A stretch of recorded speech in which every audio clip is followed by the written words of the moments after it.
Okay, ഞാൻ 2 ദിവസം മുമ്പ് ഇട്ടിരുന്നു പാർട്ട് 2 വരെ. പാർട്ട് 1 ഇട്ടിട്ടുണ്ട്, 2 ഇട്ടിട്ടുണ്ട്. 2-ൽ ഈ ലൈനും പിന്നെ ഇതും ഫുള്ളാക്കുന്നുണ്ട്. പിന്നെ ഞാൻ ഇതിൽ ഈ ലൈനിൻ്റേതാണ് പറയുന്നത്. അപ്പോൾ ആദ്യം നമ്മൾ ചെയ്യേണ്ട ഇക്വേഷൻ, എല്ലാവർക്കും 2 ഭാഗം ഒരുപോലെയും നടുവിൽ വേറെയുമുള്ളൊരു കളർ കിട്ടിയിട്ടുണ്ട്. അപ്പോൾ 2 ഭാഗം ഏത് കളറാണെന്നാണ് എനിക്ക് റെഡ് ആയിട്ടില്ല. അപ്പോൾ കറക്റ്റ് റെഡിൻ്റെ അടുത്ത് കൊണ്ടുപോകും.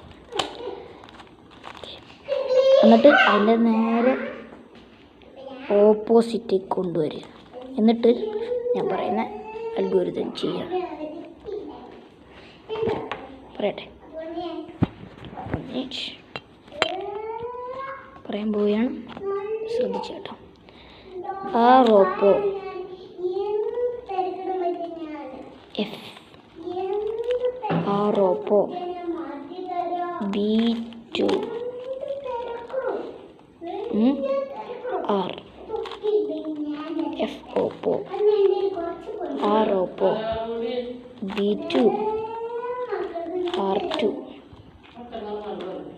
ഇപ്പോൾ എന്തായിട്ടുണ്ടാവും, ഇവിടെ കറക്റ്റ് നീല, ഇതെല്ലായിടത്തും ഇങ്ങനെ ഒരേ ഭാഗത്ത് പോലെയുള്ള കിട്ടും. ഇവിടെ മാത്രം ഫുൾ, ഒരു ഭാഗത്ത് മാത്രം ഫുള്ളും എന്നും ഇവിടെയൊക്കെ 2 ഒരേ കളർ കിട്ടിയിരുന്നു. അപ്പോൾ ഇവിടെ 2 കളറായി. ഈ ഫുള്ള് നമുക്ക് ഇവിടെ തന്നെ യോജിപ്പിച്ച് കൊടുക്കാം. എന്നിട്ട് ഇതൊക്കെ കറക്റ്റ് ഇങ്ങനെയാക്കുക. എന്നിട്ട് ലാസ്റ്റത്തെ ഒരു അൽഗോരിതം ചെയ്യുക. ഇതിൻ്റെ നേരെ ഓപ്പോസിറ്റായിട്ട് പിടിക്കുക. തിരിച്ച് പിടിച്ചിട്ടതിന് ശേഷം ഇതാണ് ഫുള്ളായെന്നുണ്ടെങ്കിൽ ഇനി ഇവിടെ പിടിച്ചിട്ട് ലാസ്റ്റ് ഇക്വേഷനാണ് RU ഒപ്പോ RU RU RU ഒപ്പോ R ഒപ്പോ U ഒപ്പോ R2. ഓക്കെ, ക്യൂബ് ഫുള്ളായിട്ടുണ്ട്. Thank U.